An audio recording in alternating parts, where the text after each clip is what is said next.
There we go. Let's try that now. I do have got an rid of the I can echo. throw on too if it'll make it easier. No, you know what it was? It's because I'm new to this and I can't understand technology at all. I had it opened online and then there's a bit of a delay, so then it was doing it. Okay. So sorry about that. So yeah, how are you doing? Not bad, man. I work in camp, so once I come home, I do chores and I hang out with family. Yeah. So are you on the rigs up north there? I don't necessarily work on the rigs. Once in a while, I'll work beside them. Normally, what we do, like when I first got into the patch, I started as an electrician, so an industrial electrician. So I do the calibrations for the wellhead shutdowns, plant maintenance, plant shutdowns, and now I changed industry, and now I do completions. So now I do like the frac, flow back, all that. So clean up the wells before they send them in production to the plants. Now that's pretty intense work that you do.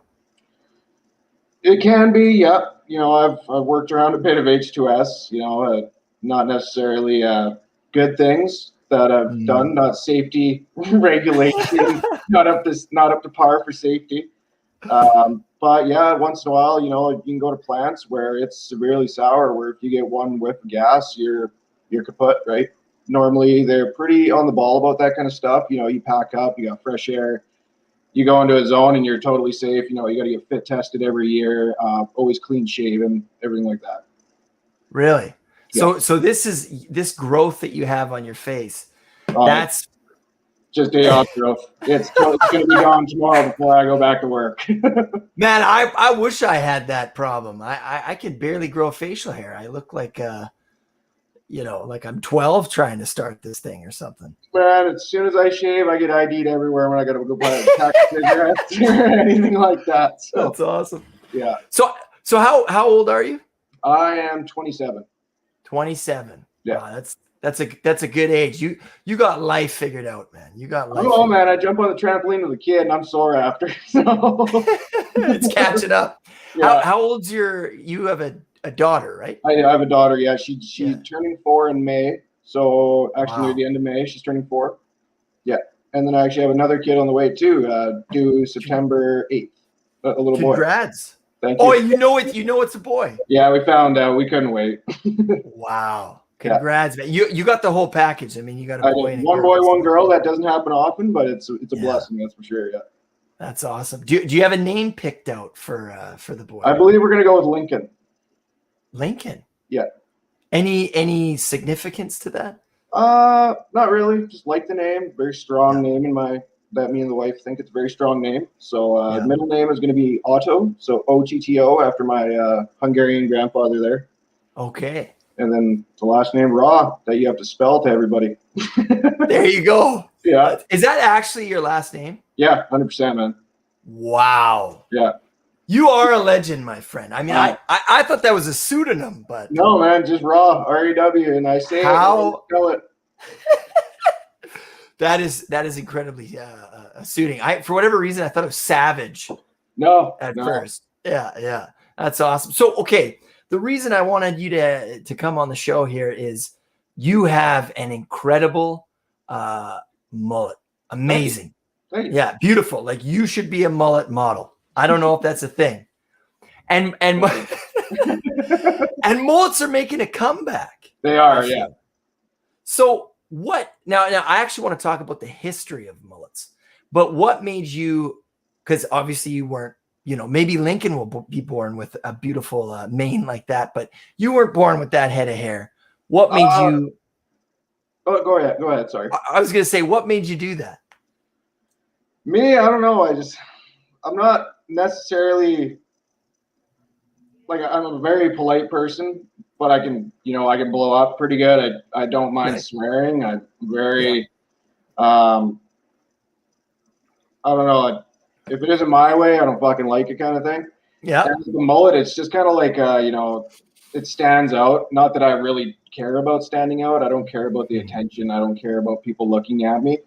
My biggest thing is just, I don't give a fuck, and it kind of suits my style. And, the wife likes it. She got me to perm it there fucking half a month ago. And, She loves it. She loves when I got the long sideburns, the fucking gross mustache, the beard. She loves it all. So it's as long as the wife's happy, I'm good with it, man. Like spoken like a man who truly understands the world, Oh, exactly. I go out and I work with my fucking hands and I cut wood and that's awesome. So I beat myself up. Were you born in Fort St. John?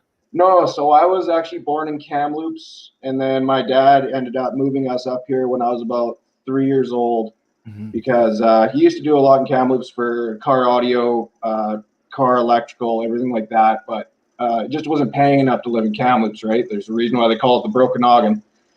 And so he moved us up to Fort St. John to pursue a career in being an electrician. So he's actually a Red Seal electrician. And he wanted to move us up here to, make life a little easier. It started out rough. We didn't have all the money in the bank. So 8 KD a couple times, Right. Lived not saying it was a very comfortable upbringing here. My parents did everything they can, and that's all you can say, right? And they did a great job. And I'd like to say, me and my brother, we grew up right. And so we moved up here when I was 3. So we've been here for the last 24 years. And I've so pretty much born in Kamloops, raised here. Right. Yeah. And I imagine it's a very different way of life in Fort St. John than where I am in Surrey. Yeah. Which it's like every hour is rush hour here. Yeah, no, here, you got your typical 5 o'clock rush hour when everybody's off work. But honestly, from 4 or 3 o'clock in the morning to about 9, that's our rush hour because everybody's in the trucks on their way to work, right? Because if some people got to drive 2-3 hours to the site and do their shit and then come back, right? So they say the most dangerous part of our job is traveling the highway to work, and honestly, it is. There's been a lot of accidents, a lot of bad accidents on this highway, the Alaska Highway, just going to work because everybody's in a hurry because, time is money. Yes. Yeah. And it's tough to be like you're working in camp, you have this physical job, but you have a family, right? And being away from them for a significant, I work during the day, right? And then I come back and, you miss your family. So I imagine being away from them for, I guess, is it like 2 weeks you're saying? I'm on shift for 20 days in camp, 10 days home. Yeah. So it's not a bad shift. It's not a bad rotation, but yeah, it gets hard, right? It's the hardest part about it's leaving and then, the child being upset for a while and missing her dad and, calling and she's upset because I'm not around. And the biggest thing too is I'm practically missing her grow up, right? Yeah. Well, you're 4 years old. Like all these milestones, right? You could leave, come back, and she's learned a completely new, she could be walking kind of thing. Yeah. I hope you haven't missed that, those. I didn't miss her walking, but I missed some other things. I'll come home and she'll look at me and she'll say something. I'm like, where the fuck did you learn that? Stuff like that. But, yeah. Awesome. A lot of the milestones, I'm pretty good. So like on her birthday, I always make sure I'm home for her birthday. I'm always home for Christmas. I'll leave work early if I have to. And if they don't like it, then I'll leave. I'm not going to miss my child's life because you guys think that I need to make you more money, right? Right. Yeah. You're working for somebody. And I think in believe it or not, the Mullet and yourself, you have important lessons to teach everybody, because we live in a society that I think is becoming a little too soft. Agreed. 100%. Right. And to have firm boundaries, as difficult as that may be sometimes, is necessary for your own mental well-being. Agreed. Yeah.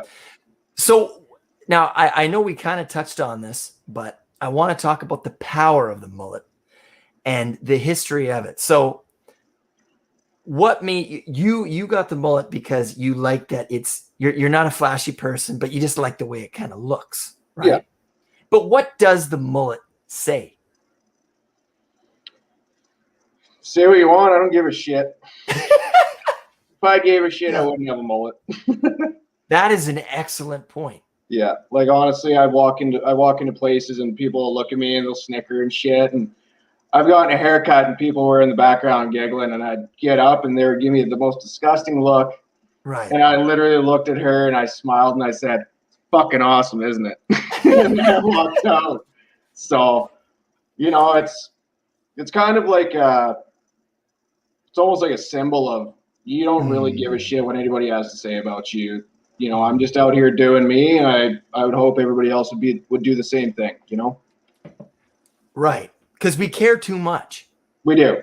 100% we do. Everybody always has something to say, and the biggest thing about it too is I feel like the internet gives everybody an opinion, a public opinion, and you know, opinions are like assholes. Everybody's got one, but I don't want to see it, and I don't want to hear about it, right? Yeah. So fair enough.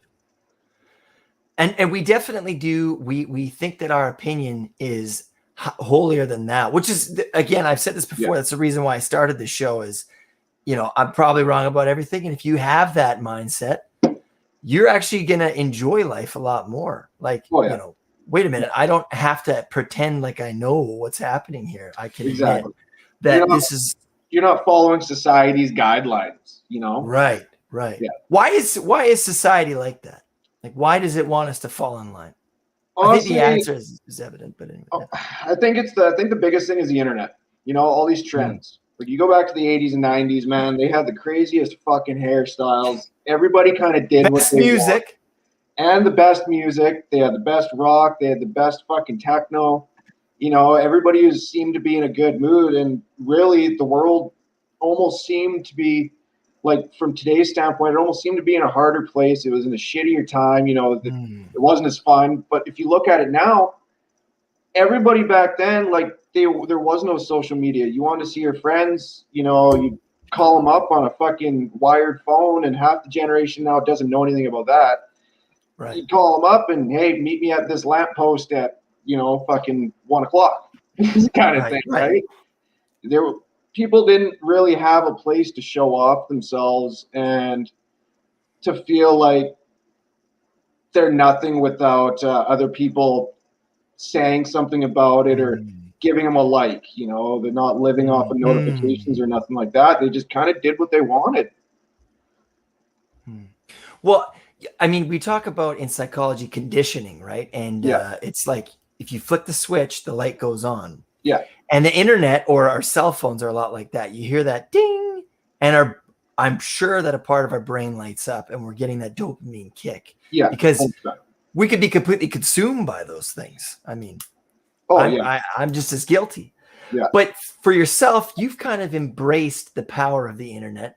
You have your Instagram account, Mr. Dirty North, and you show off some of your mullet modeling on there. I mean, how has that played a factor in spreading this message of the mullet?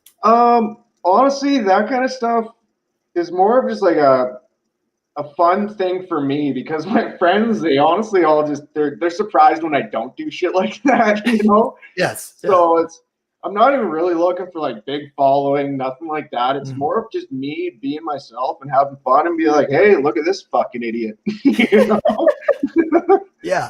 So that's pretty much it. And the fact that, you know, hey, look at this guy, but you, like you say, you do not give a shit. No. You're like, this is who I am, and if you have a fucking problem, you have a problem, right? Yeah, you got a problem. Fuck, kick rocks, man. Fuck. So now, was it inspired? What would you say inspired the renaissance of the mullet the most? Was it FUBAR? Fuck yeah, I follow FUBAR pretty good. That's definitely up there. You know, the Redneck,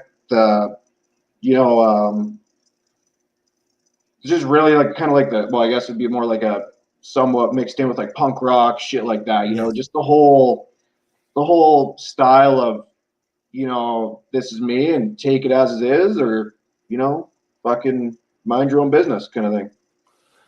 While it is kind of satirical, the mullet, like it's obviously it's like on fun, and there's this sort of like haha around it. Yeah, there is an element of I interviewed somebody about Rastafari, and dreadlocks are like really significant in that community, and it's sort of like a sign of understanding of that belief system.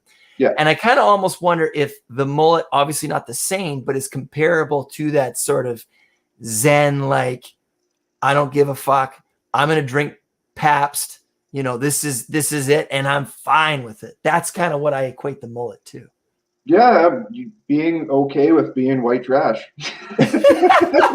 You know, it's Yeah. being okay with being yourself. Honestly, it's like people that have like the biggest mohawks or like the big nasty chops, which I've Mm. done. A big nasty chin strap, like shit like that. It's just it's this kind of what I want to do, and it works just so well with the redneckery and the beer drinking. Why not? Yeah. And well, so when I was doing a little bit of research on the mullet, it turns out like I was trying to find when's the first mullet that ever came to be. Yeah. And apparently the Greek god Apollo, who was the god of music and light and prophecy and all this other shit, he rocked a mullet, which I think is like, okay, all right. And then I go forward, and the indigenous peoples of Britain, Yeah. they had mullets. And the reason why, and they called it a Hunnic dress or something. That was the name of the hair. But I changed it into Hunnic Flow, which I think is poetic. That sounds a lot better. Yeah, but they had it because they could see from the hair wasn't in their eyes, Yeah. but on the back it would keep them warm. So that's the function of the mullet, which I was like, okay, is this true? Does it keep your neck warm? It is a good neck warmer. That is true. my neck is always warm. Now here's the other thing about the mullet is that in the day and age of inclusivity and sort of gender, like what is masculine, what is feminine, it does describe it as it is sort of like, it's weird because it is gender neutral. Yeah. But for yourself, it's entirely masculine. Like it's a weird amoeba, the mullet haircut. Yeah, I feel like it's kind of the way you wear it, I've noticed with the females that have the mullets, they'll have the longer sides, but it's not actual facial hair. It's just they keep their sides a little longer. Right. Normally they'll have a little bit of, maybe hang down in the front unless they're that extreme. They fucking buzz it right off, But the way I rock mine, yeah, I feel like it is a little bit more manly, Yes. I agree. Well, Yeah. I mean, fuck, you epitomize masculinity.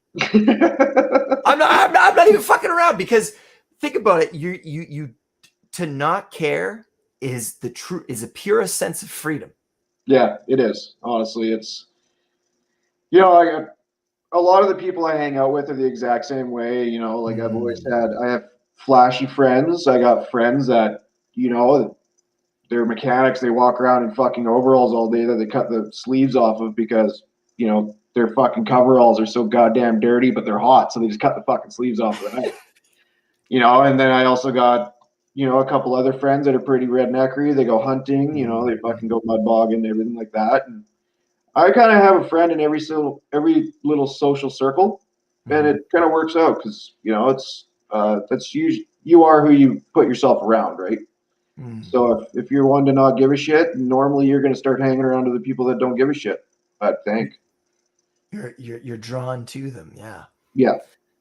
And so you're saying that you're kind of friends with everybody, but the one that obviously you're drawn most to is this. Do they all rock mullets? I don't really think I have any other friends that actually rock mullets, to be honest. I feel like I kind of have the only actual one. I got a friend with really long hair, my buddy Nigel. He's got pretty long fucking hair, and he's had his halfway down his back before, but he's never gotten a cut into the mullet, I don't think. So, okay.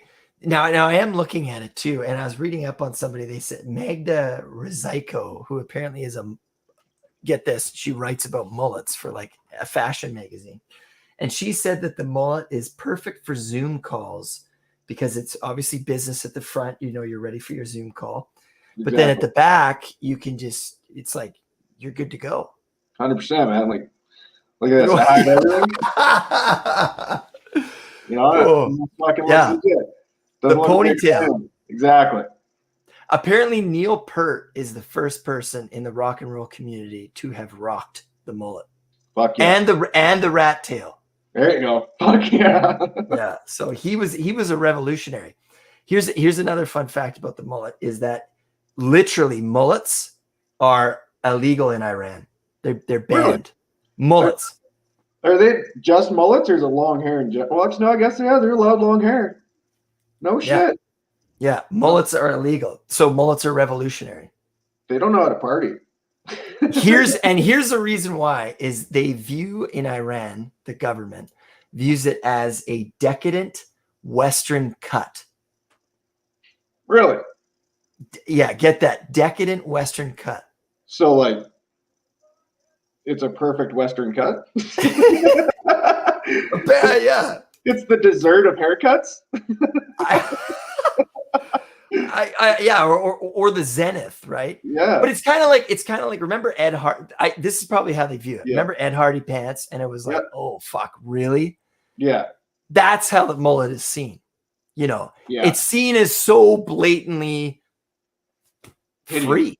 Yeah, well, yeah. But it's fucking anything you want to call it, man.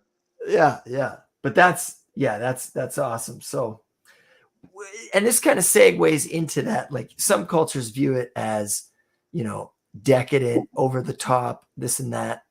And you talk about being a redneck, and I think that in society, being a redneck is really misunderstood. It is 100%.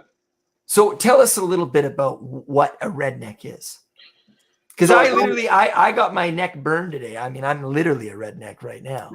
Should have had a mullet, man. You wouldn't go. I know. Fuck. It said I got this, and I look like a far more extreme person. Yeah. So anyways, yeah. In my eyes, a redneck would almost be like, you know, somebody that enjoys and isn't scared of getting dirty, isn't scared of pulling wrenches, isn't scared of, you know, going out to the bush.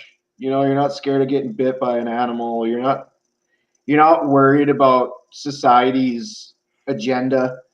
You know, I could give a shit about what our great and almighty leader has to say, because at the same day, I'm going to keep on doing what I want to do, and he's going to keep taking as much money as he wants out of my paycheck. And, you know, I go out and I get muddy. When shit breaks, I fix it with zip ties and electrical tape to get home. You know, shit like that. You know, and I want to raise my daughter the same way, you know, not be scared of life. You know, be willing to try something. Don't say you don't like something until you at least try it once. And don't be afraid to get dirty, man. You know, I'm even walking down the road, people yell at their kids for trying to jump into a puddle, and honestly, my kids fucking fly at it, man. Drink some if you want, work on that immunity system, you know. And yeah, so she's happy, and that's honestly what I think about rednecks. I do think, okay, so here's the criticism they say of rednecks is that to be a redneck is like, apparently that means you're racist. Not at all. Right. Not at all. Yeah.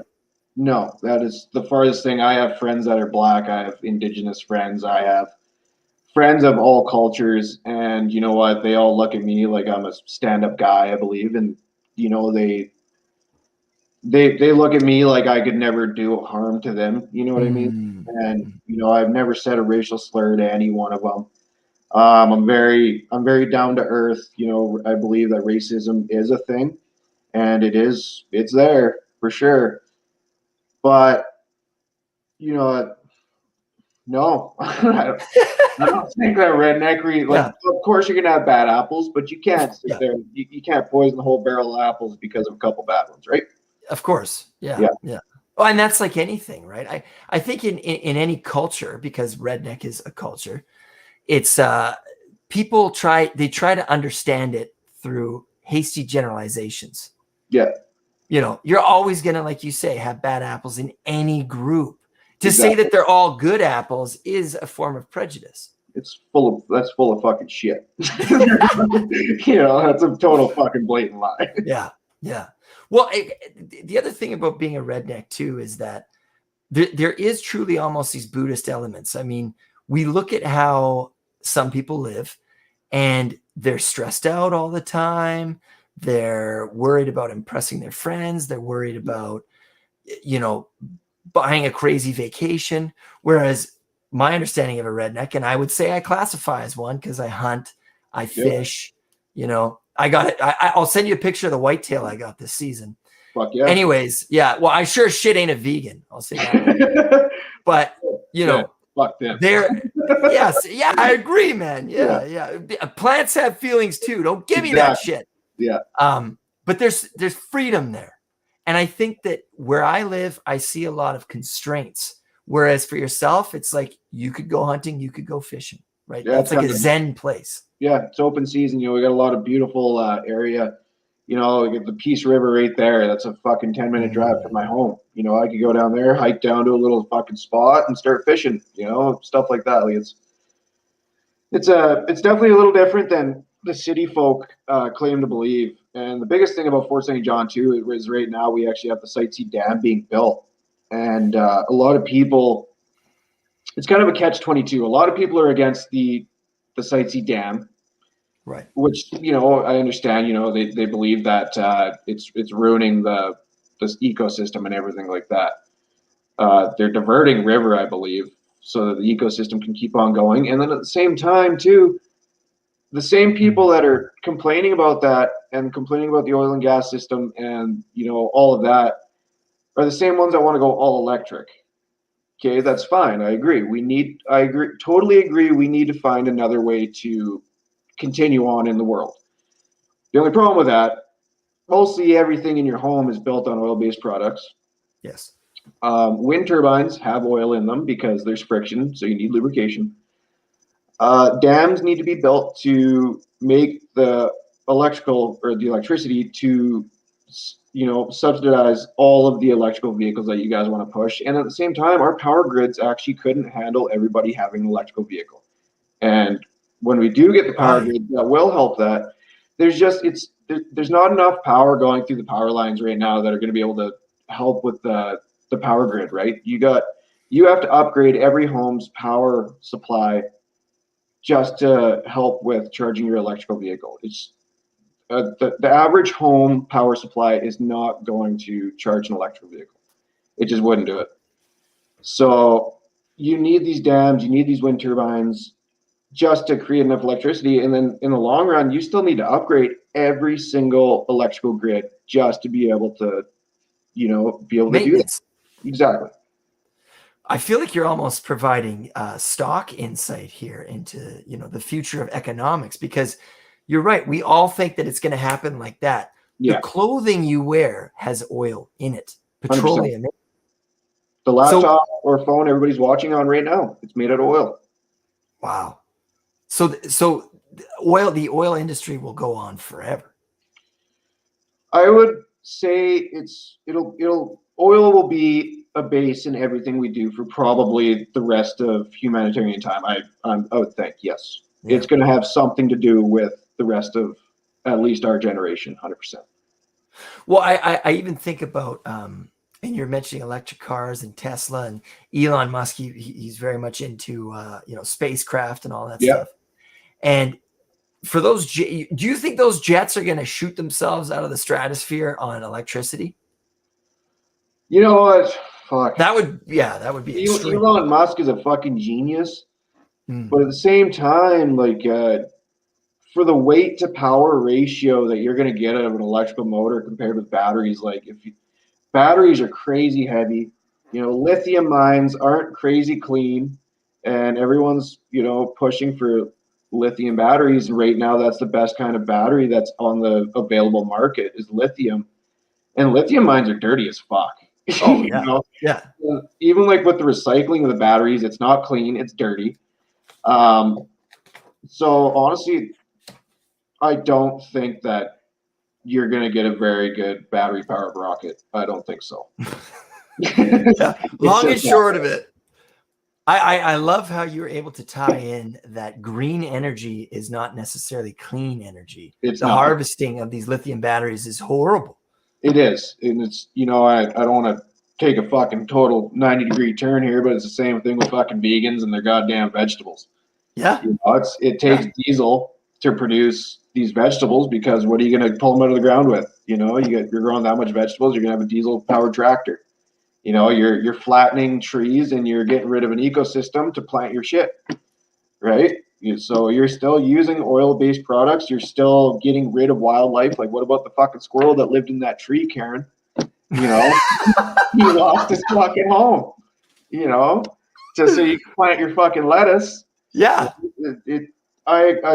You know, it's awesome that people want to sit there and feel like they're doing better for the world, but at the same time, you got to open up your eyes and realize nothing that humans are doing on this world is going to help it. Everything we do, just us being here, even if we went back to old times, we're still not doing anything. We're still not doing it any good. Well, a friend of mine has equated us to H1N1. What do you mean? Oh, yeah. Like a bacteria that's spreading across this third. Like, 100%. and then you think about it, and you know, we have kids, and fuck, man, like I have never seen anything like that I love that much. No, I hope that everybody in the world, doesn't necessarily have to be a kid. Maybe you like draw a picture and it's like the greatest picture of all time, and that gives you great joy. But anyways, I hope that everybody can experience joy, because that's really what it is. Like when you look at your kid, you're like, fuck, this is awesome. Like she nurpled me before I got on the call here, and nobody touches my nipple. And I was like, yeah, like it was, like it's that. And then that's love. Yeah. Which, believe it or not, somehow this fucking ties into mullets.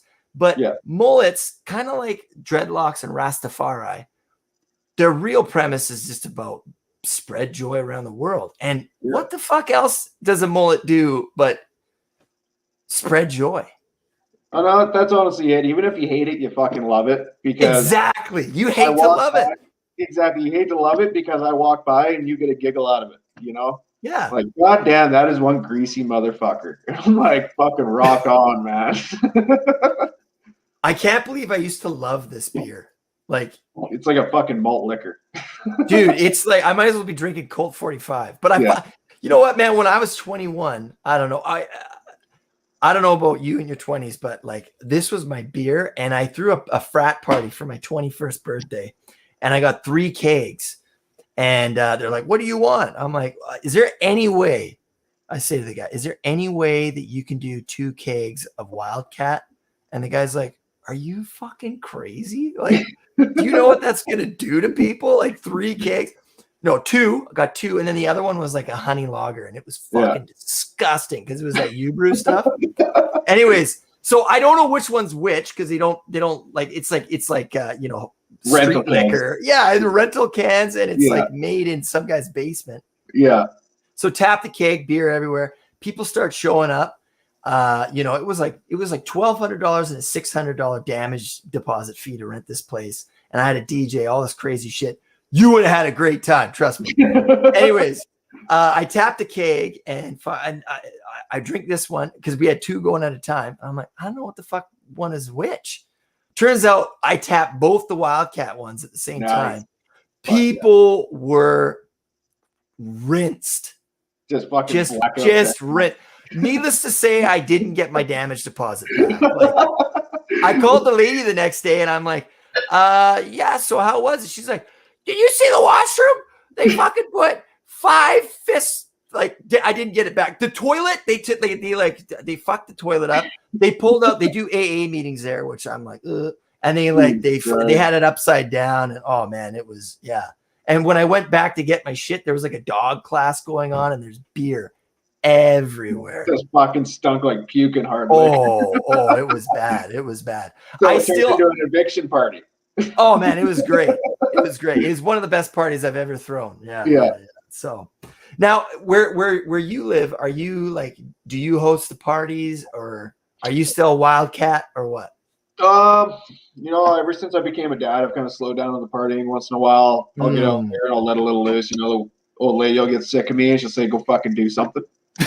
that's kind of my get out of jail free card there. Yeah. I'll go over to a buddy's place and I'll let loose pretty good. You know, I'll fucking walk up with a 2-4 Bud Light or Old Millie. I like Old Milwaukee, and I'll just fucking let her go. I have thrown a fucking pretty good rager in my dad's shop one time. You know, I got my dad, my mom, and my dad got a buddy over just for fucking, you know, crowd control kind of thing. And my mom ended up getting fucking stoned and brought a bunch of fucking cooked pizzas and shit out. And turns out a bunch of drunk kids really love fucking pizza. And I was like, no, we don't need fucking pizza. Like, no, it'll help everybody stay a little bit more sober. Well, you know, I have thrown a couple parties, and they turned into a fucking one bay garage. We ended up fitting 100 fucking plus kids in. So I had a big ass sound system in, a shit ton of lights in there, and it was pretty fun. But I've thrown a couple parties, but normally I'm just the party goer. I don't like fucking my own shit up. Yeah. I used to own the party house, and I called it the liquor hacienda. Oh, there you go. Fuck yeah.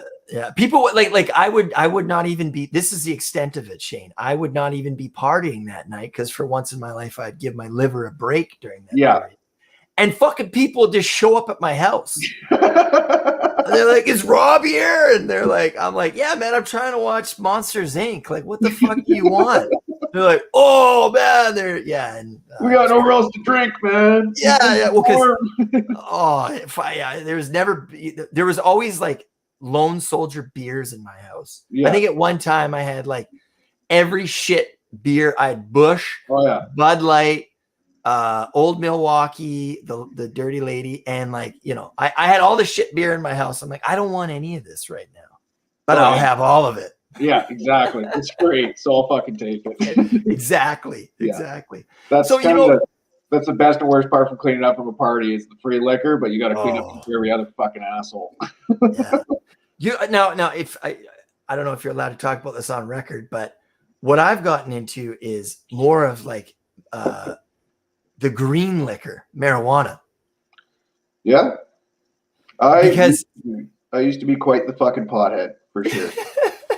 I would smoke a fucking at least an ounce every 3 or 4 days, myself, and I'd straight bong it the whole fucking way, man. I would smoke myself fucking retarded. Like, I feel like I probably lost about 30 years on my fucking brain with the cells just because of how much weed I fucking smoked, Okay, but this is where I'm going to go with this, because when you yes, you have this easy-go-lucky, appearance, but you're an incredibly intelligent person. I'd like to think so, yeah. Yeah, but like in a way that it's not like a pretentious, I'm so intelligent. Look at the books. I sometimes wonder about the bookcase behind me. It's like, I haven't read any of those books, right? For sure. So where did you get the knowledge that you have? Honestly, a lot of it came down to my dad. He's a very down to earth guy, and don't get me wrong, he wasn't very liberal when I was growing up. If I fucked up or if I disrespected my mom, I got a whap upside the head, and at the time you hate him for it. But once you grow up, he's one of my best friends. I talk to my dad about a lot of things, and if something's going on in life and I feel like I can't talk to anybody else, I call my dad, and he'll tell me how it is. Smarten the fuck up, get your shit together, everything like that. And honestly, it's worked out pretty heavily in my life. He's taught me a lot of things. He never let me go out somewhere without knowing at least a little bit about it, I guess. I've been driving a vehicle since I was like 5 years old. I used to sit on his lap and run the steering wheel for him out in like the coulees and out of town. When I was 12, I got his first car that he bought when he was 19, just so I could know how to drive. And at 12, he's like, "Yep, you get insurance. I'll take you to town and you can drive it." So I got a job at McDonald's when I was 12 years old, cleaning up puke and spilled pops in the lobby because, I wanted insurance for my car. And, if you want nice clothes, you want those nice clothes all your friends have, go get a job and buy them for yourself because, I'm not always going to be here and you better learn how to, self-sustain kind of thing. Right.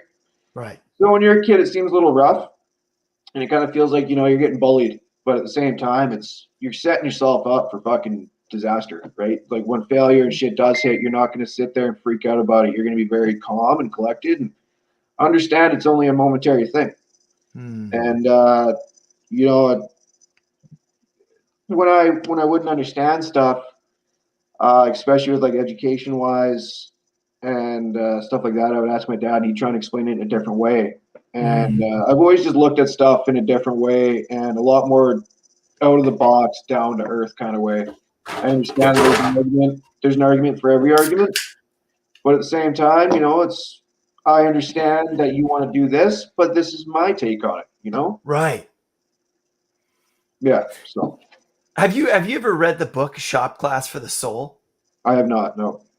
Okay, man. I mean, you know, I don't think you'd have to read it, but for some people, like, we can intellectualize things. You know what I mean? Yeah. Oh, you like working on your car? Like, you're so, you know, lesser than. Yeah. And really, the ability to see a problem and solve it is such a rewarding thing.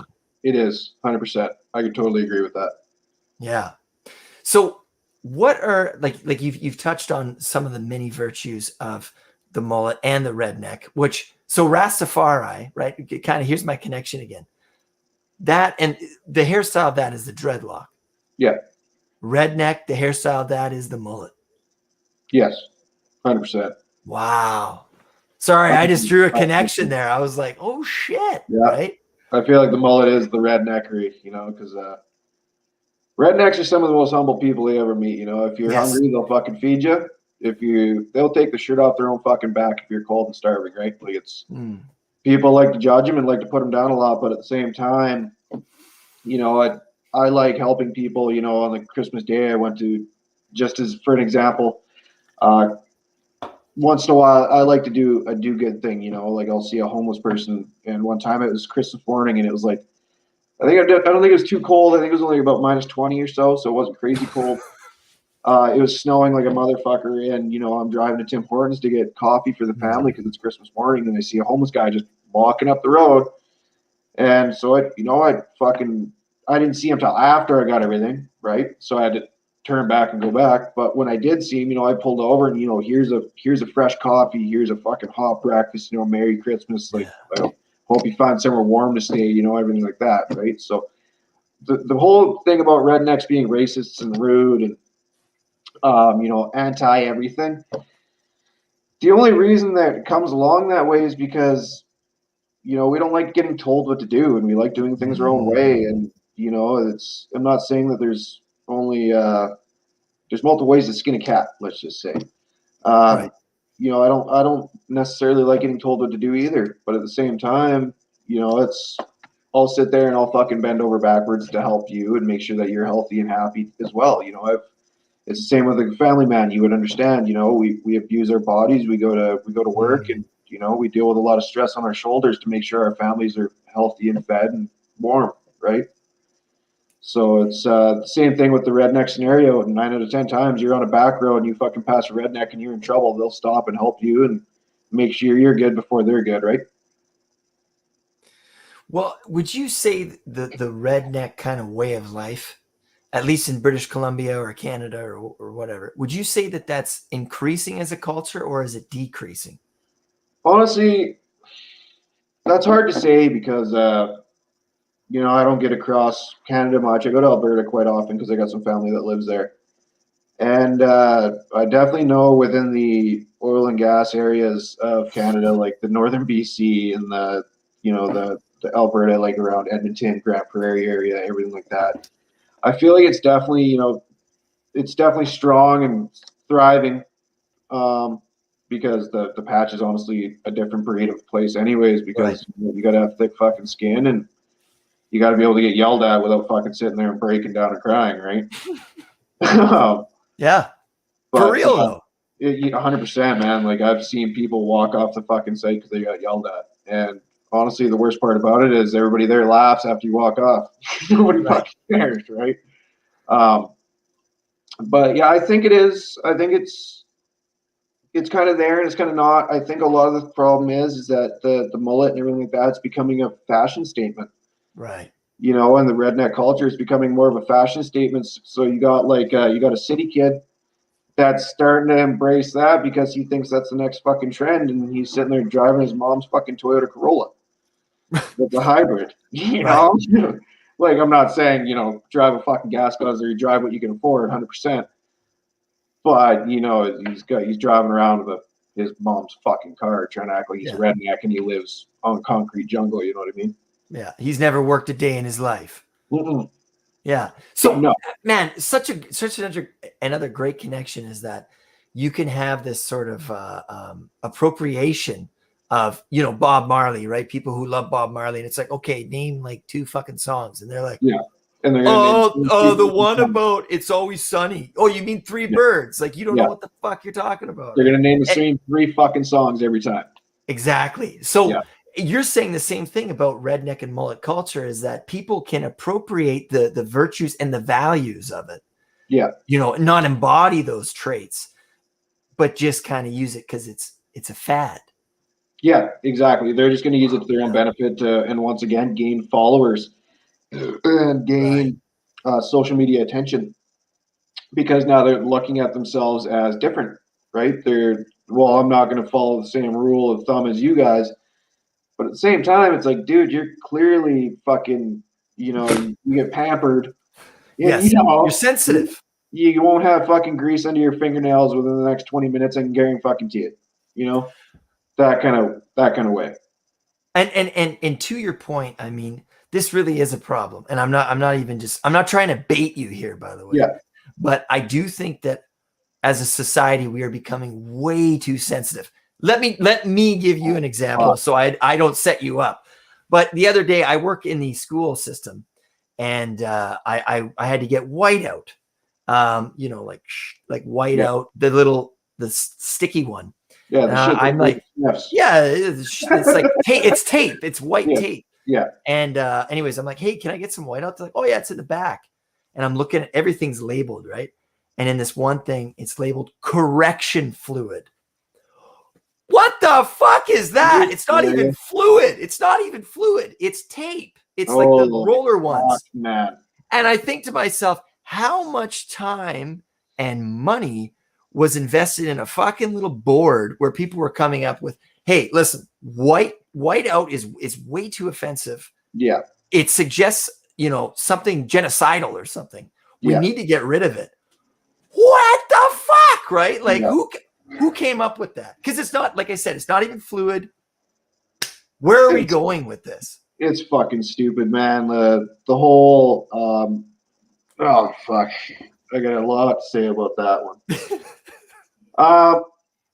In my eyes, I'm a very down to earth guy, but at the same time, I think there's what they say, there's 32 genders now, something like that. 32 genders.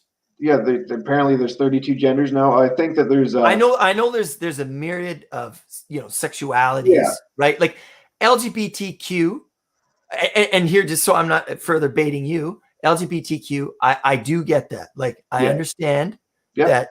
For one, I'm pro gay rights. You know what I mean? Like I have a gay uncle.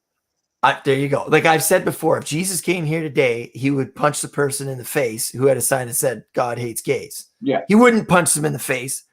People probably going to say I'm going to go to hell for that comment. But anyways, my point is that I'm all for that. But when people, again, are way too sensitive, that's when I'm like, okay, well, what do you want? Right? So sorry, I interrupted you, but I wanted to let you know where I'm at. Yeah. No, where I'm at is, if you want to be different, and if you feel, not be different, actually, you're the same kind of person. Don't quote me on that. If you want to be gay, fucking all the power to you, man.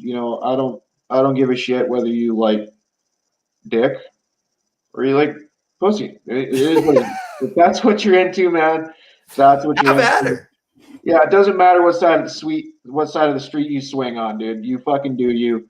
Yeah.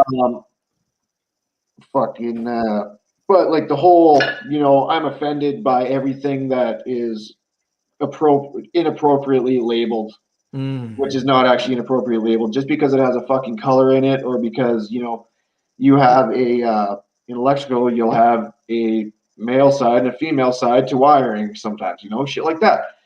That's just because that offends you doesn't mean that we should change the whole fucking world. Everybody that in the fucking dawn of time has been offended. But guess what? Time went on and shit hasn't changed. So why do we have to change everything because you guys think that it's for you? This world isn't fucking built around you. It is built around what's going to work best in the fucking world. So if you want to be gay, if you want to change genders, if you want to do this or that, all the power to you. Stop making it everybody else's fucking problem. Because honestly, not everybody out there's judging you. And look at me. I got a goddamn greasy mullet, a shitty mustache, and a fucking wrecked beard. But guess what? I don't fucking care that people sit there and judge me. So do what you do and stop looking for the handouts and quit looking for fucking getting noticed.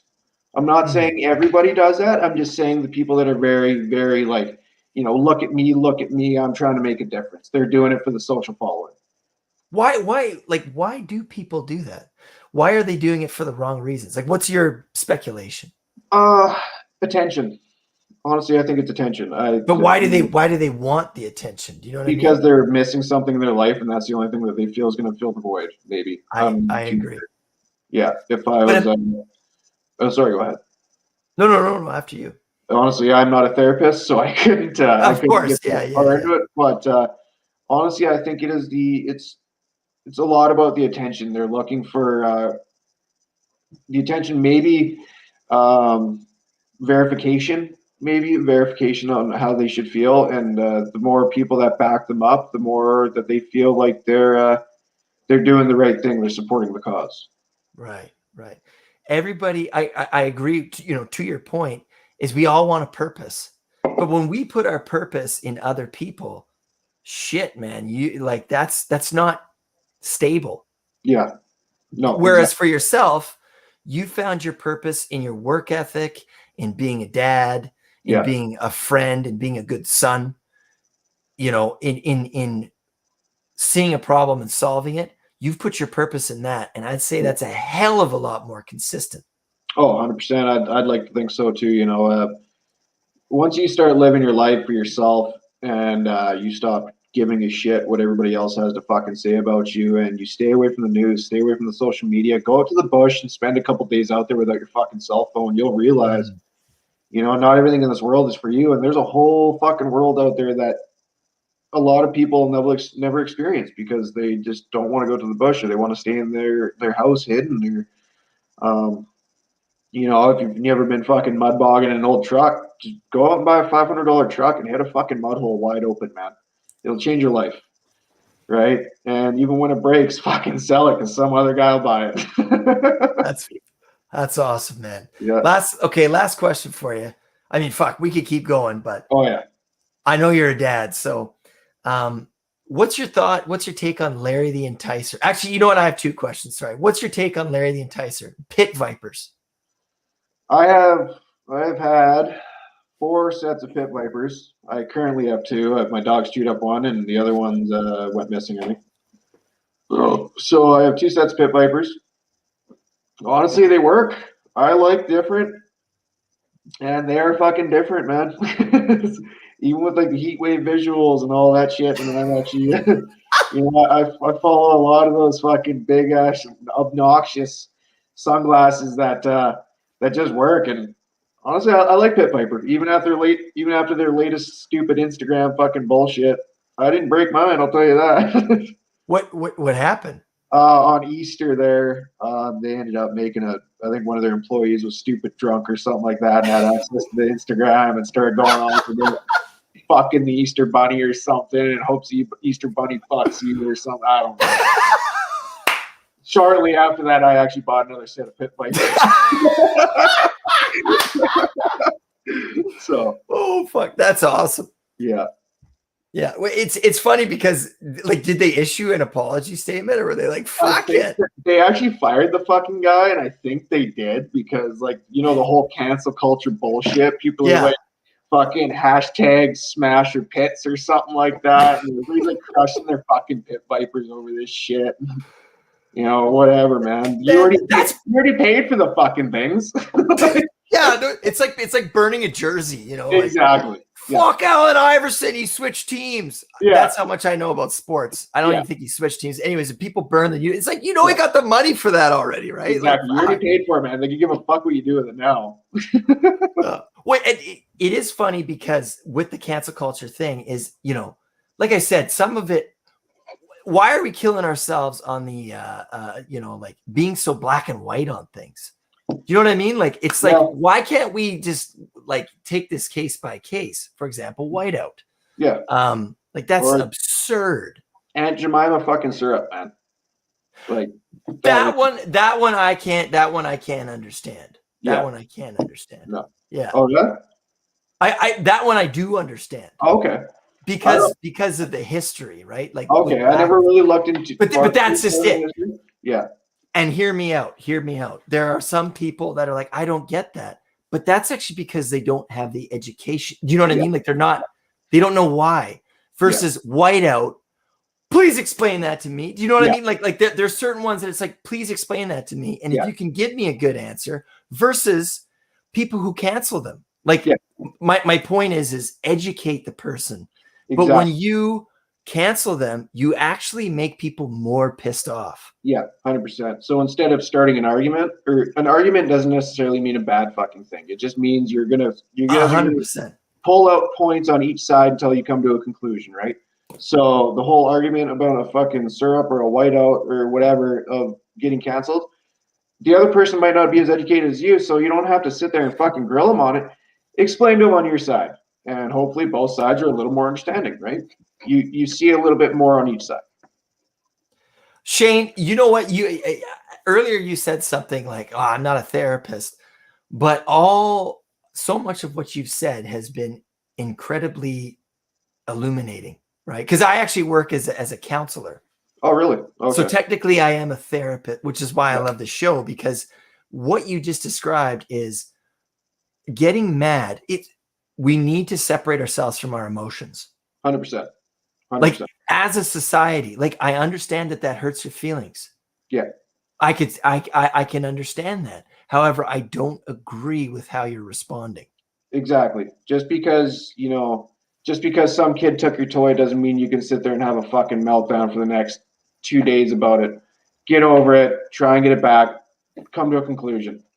Solve the problem. Right? Solve the fucking problem. Going back to the virtues, the philosophy of Redneck, man. Yeah. I love it. Yeah, so last question for you. I'm sorry I've taken up more time. I always fucking do this. Yeah. But what's your favorite type of music? Like, what do you listen to? Honestly, man, my fucking Spotify playlist it'll give some people a fucking meltdown. Like, I will go from fucking hardcore rap to fucking, heavy metal to country to fucking like Celine Dion. You are the man. You are the man. I fucking feel, man.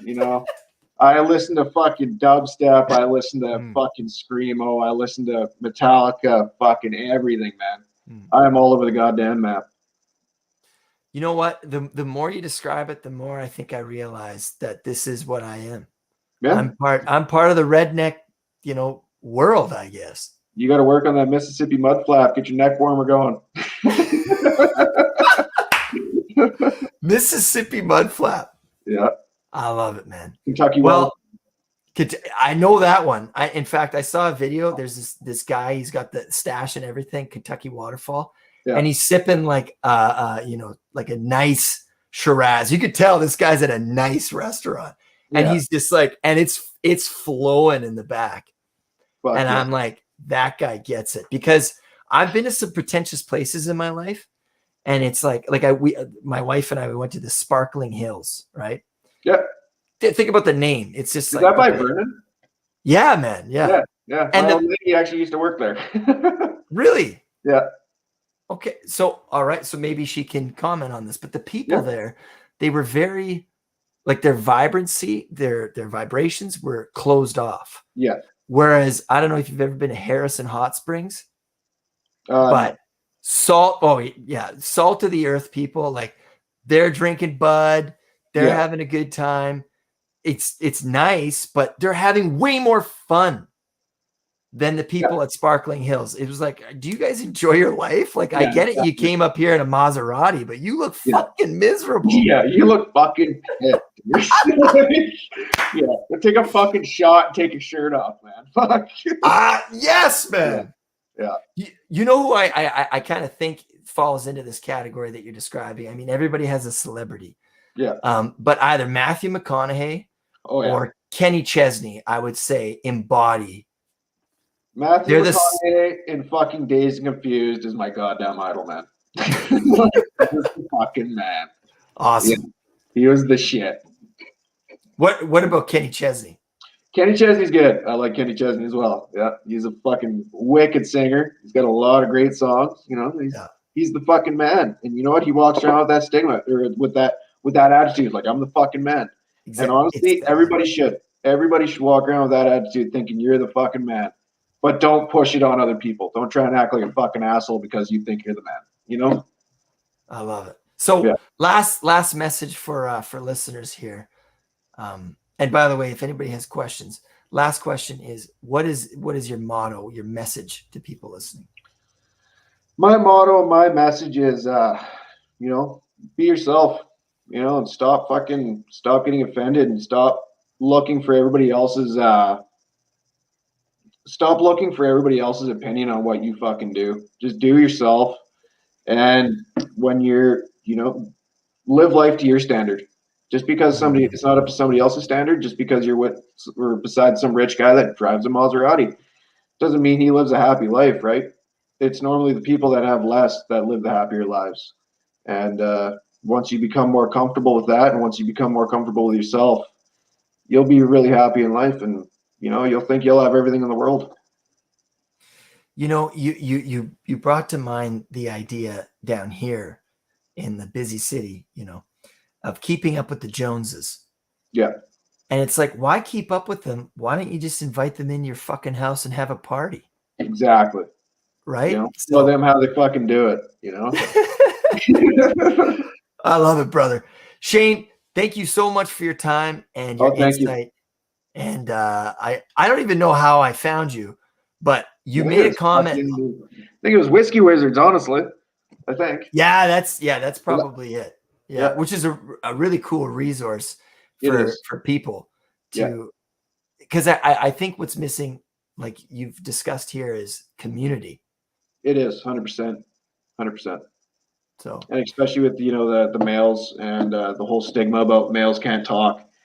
The BC Whiskey Wizards page, for any of you viewers there, it's a very good place for males to go and express themselves and talk. And if you need somebody to talk to, somebody's there to listen.